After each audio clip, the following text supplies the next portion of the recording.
पहुँचे हो, आप हमारा दर्शन करा दो। तो संगवारी हो, आप हमारा भी दर्शन करना है तो बने रहा वीडियो के अंत तक।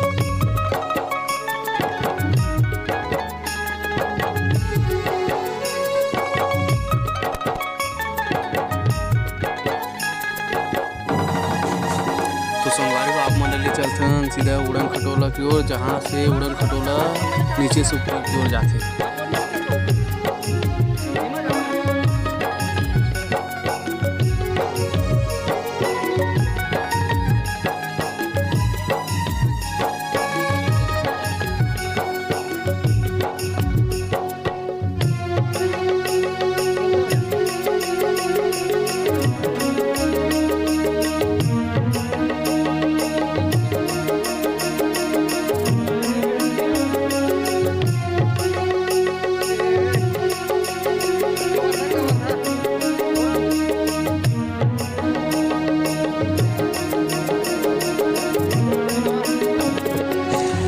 तो संगवारी हो, हमारा उड़न खटोला के फाइनल टिकट ले रहे हैं। तो संगवारी हो देखते हैं ऊपर का हुआ थे।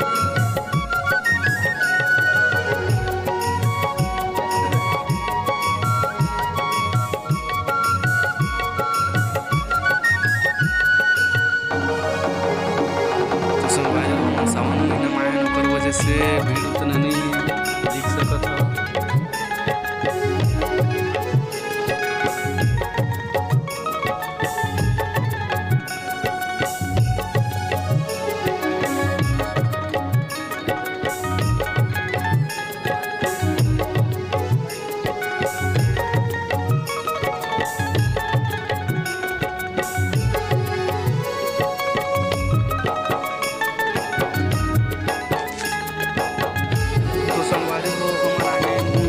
उड़न खटोला के तीर्थ संगवारी हो, मोर तो पहली बार है। जेन जेन और बैठी है और जेन पहले बैठा था जेन बिल्कुल कमेंट करो संगवारी हो, और बने रहा वीडियो के अंत तक। संगवारी हो बहुत मजा आई ऊपर में।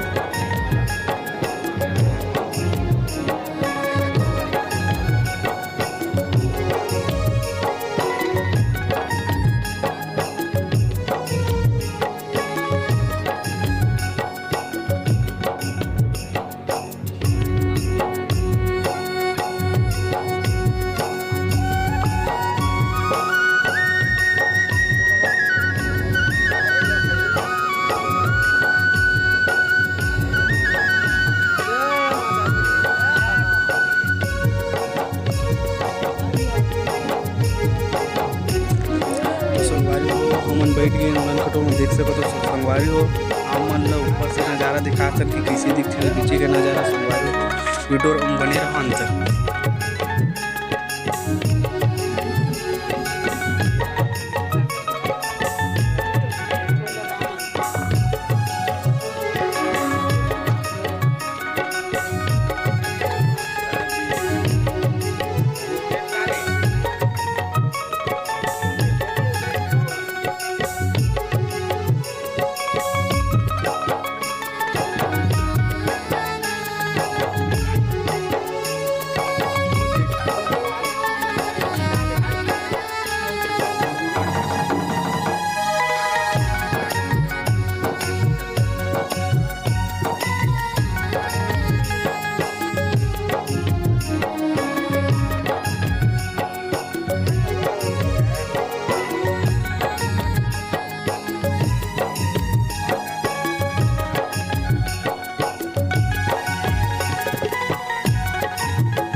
तो संगवारी को देख सको तो ऊपर से नज़ारा नीचे की ओर।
खटोला से नीचे से तो ऊपर तो आगे हम संगवारी हो।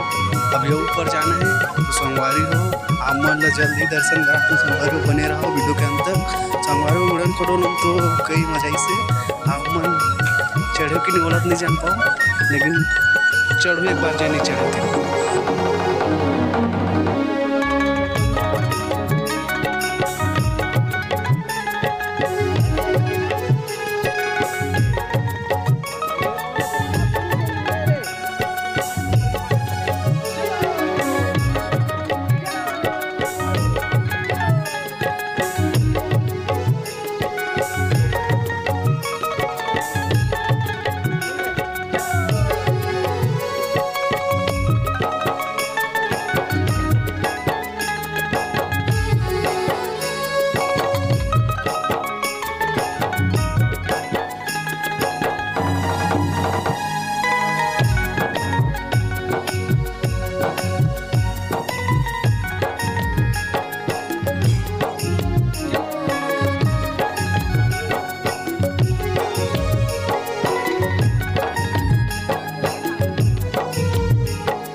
चलते संगवारी हो छोटे माता रानी की ओर।